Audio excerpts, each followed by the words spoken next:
Bien, conectando de nuevo con Diego Sosa desde Alemania. Diego, ya que nos metimos en Europa, es perfectamente posible,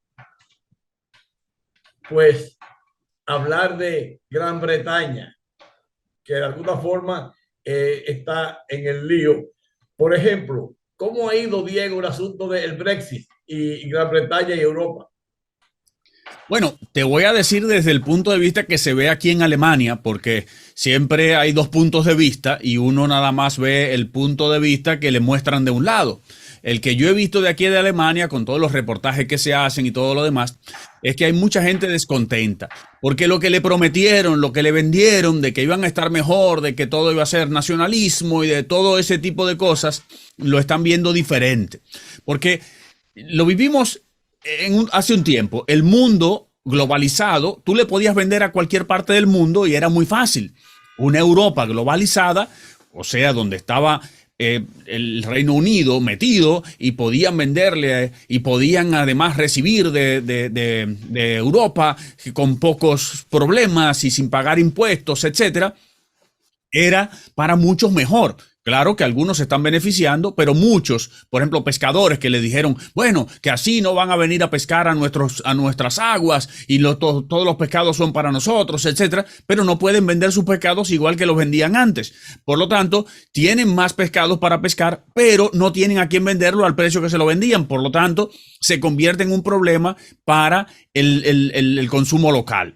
Por otro lado, todos los que están comprando que se produce fuera del Reino Unido, lo están comprando más caro porque tienen una gran cantidad de impuestos que antes no tenían, que cruzaban la frontera libre. Y todo eso va llevando a que haya mucho descontento. Y pueden echarle la culpa a quien le quieran echar la culpa, pero parte de lo que está pasando Reino Unido, que tuvimos una primer ministro que no duró menos que una cucaracha en un gallinero, fue que la parte económica no está funcionando y no está funcionando porque esa hegemonía que había con Europa pudiendo comprar y vender y pudiendo tener un mercado mucho más amplio, ahora para vender productos de Reino Unido en Europa tienen que venderlos más caro porque todos los impuestos que van incluidos están ahí. ¿Y cómo le voy a vender productos más caros cuando ese mismo producto se produce en Polonia, por ejemplo, por decirte un ejemplo? Ese producto en Polonia se produce y se vende en la Unión Europea sin impuestos, ya no hay importancia de comprarlo de Reino Unido. Todo ese problema económico ha llevado a que muchas fábricas tengan que producir menos, muchas fábricas quebradas, muchas empresas quebradas, que han quebrado en todo el mundo. Claro está, por el COVID, por la guerra, por todo eso, pero ellos se están cargando bastante fuerte y hay mucho descontento dentro de todo lo que es el Reino Unido por todos estos problemas del Brexit. Claro que tiene que haber gente que está muy contenta porque ahora lo que ellos venden no tienen que tener competencia contra los productos que vienen de Europa. Diego, pero esto también le da una oportunidad a productores europeos que pueden fabricar lo mismo que fabricaba Gran Bretaña y tienen un mercado asegurado. Exacto. Muchos ahora se están pasando a producir en otro lugar porque no hay opciones o han tenido que hacer sus fábricas dentro del Reino Unido para vender sin ninguna necesidad de pagar impuestos porque ya es Reino Unido.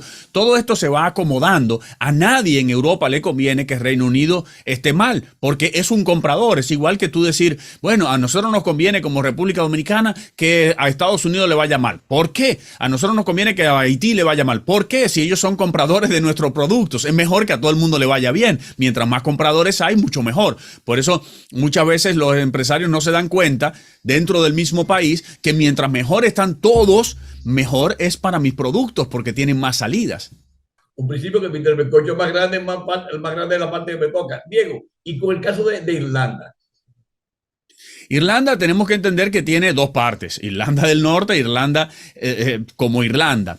Irlanda del Norte pertenece al grupo del Reino Unido y ahí hay una frontera que es muy complicada porque Irlanda es una isla, para el que no tiene la geografía, Irlanda es una isla separada de la isla de Gran Bretaña. Entonces, cuando estamos hablando del problema de Irlanda dentro de la zona común europea, es que esa frontera Recordemos que ahí había gente que tenía unos problemas terribles entre el norte y el sur, o el norte y el resto, por ideologías. Una parte son católicos, la otra parte son protestantes. Había guerra, recordemos la IRA, que era el ejército republicano de liberación de Irlanda.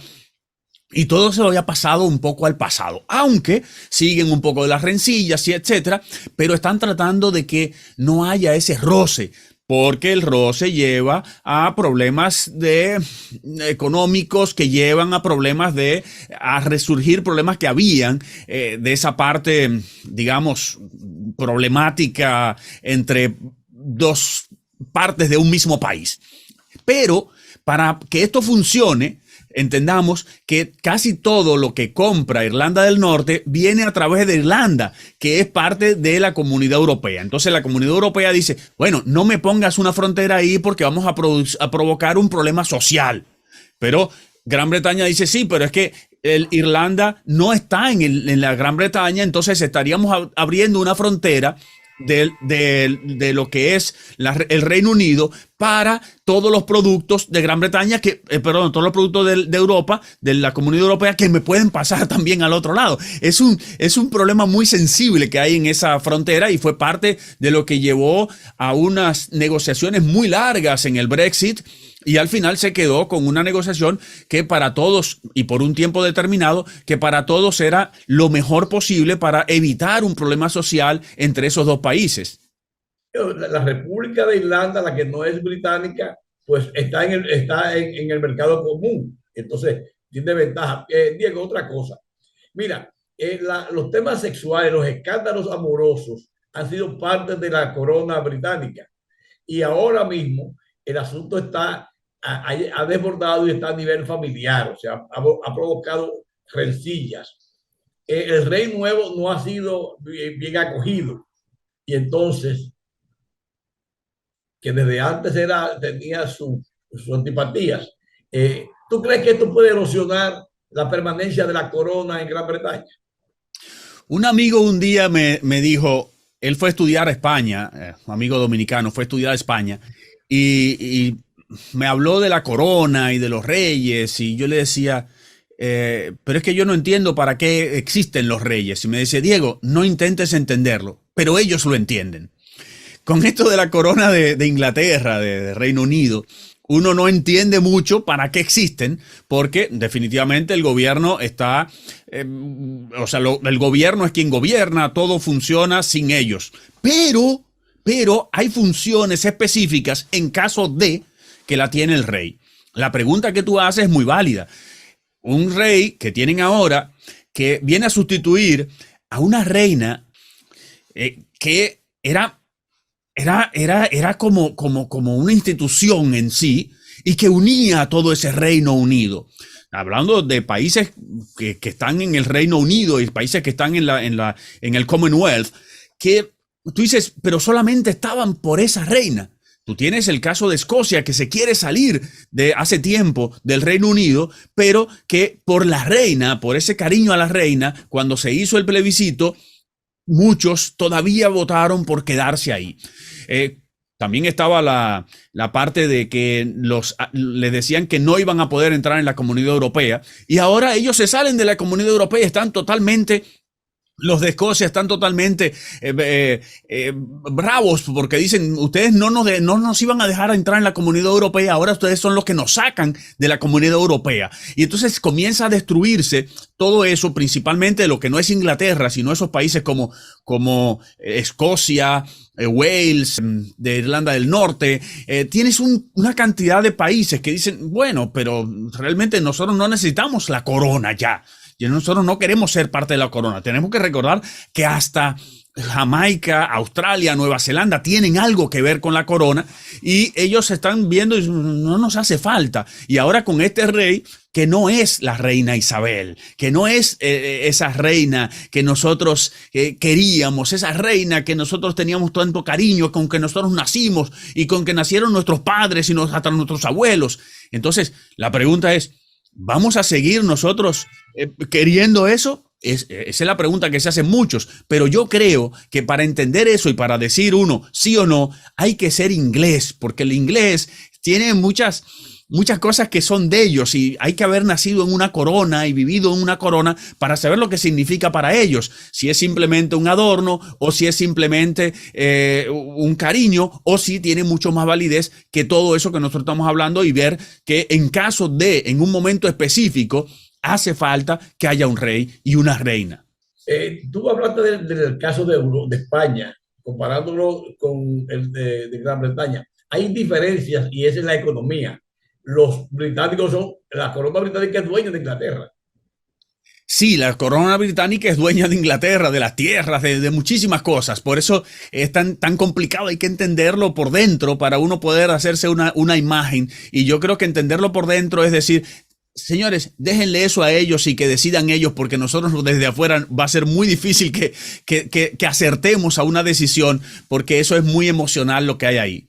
Sí, no, es que yo no lo veo como si fuera una adivinanza. Yo digo, un asunto posible, porque es que estamos hablando de un cambio que hay a nivel mundial, la geopolítica interactuando, y para muchos emprendedores británicos, lo mejor sería no tener como competencia en materia de negocios, no tener como competencia a la corona. Totalmente. La pregunta es quién va a ser más fuerte, si la corona que tanta fuerza tiene o los emprendedores que tanta fuerza quisieran tener. Sí, pero te digo, es algo que me llama la atención porque fíjate cómo una parte de la corona se desprendió para la ex colonia americana. Es decir, otra vez los temas sexuales que vienen desde la formación de la iglesia anglicana por un asunto de faldas y tuvo la renuncia de un rey por una falda americana. Y ahora tenemos a un príncipe que renuncia por la falda americana. Oye, hay algo, hay algo. Sí, claro. Lo único que este príncipe nunca iba a ser rey, a menos que el otro muera antes. Entonces, no se sabe, tú sabes cómo es la vida. Uh -huh. Porque a la reina Isabel le pasó lo mismo. Ella no estaba para ser reina. No, Es decir, porque el otro ciudadano estaba muy bien, renuncia y le deja el lío al papá de la reina Isabel, que una persona con defectos de fábrica, que tenía problemas de comunicación, que no estaba preparado para ser rey. Pero pasa con el Estado Dominicano. El Estado Dominicano es como un portaaviones de camino, no importa quién esté ahí arriba. así mismo es. Pues Diego, pues muchas gracias, viejo. Nos vamos a ver supuestamente un día de esto. Un día de esto nos volvemos a ver, mi hermano. Un abrazo. Hasta la Hasta luego. próxima. Bye bye.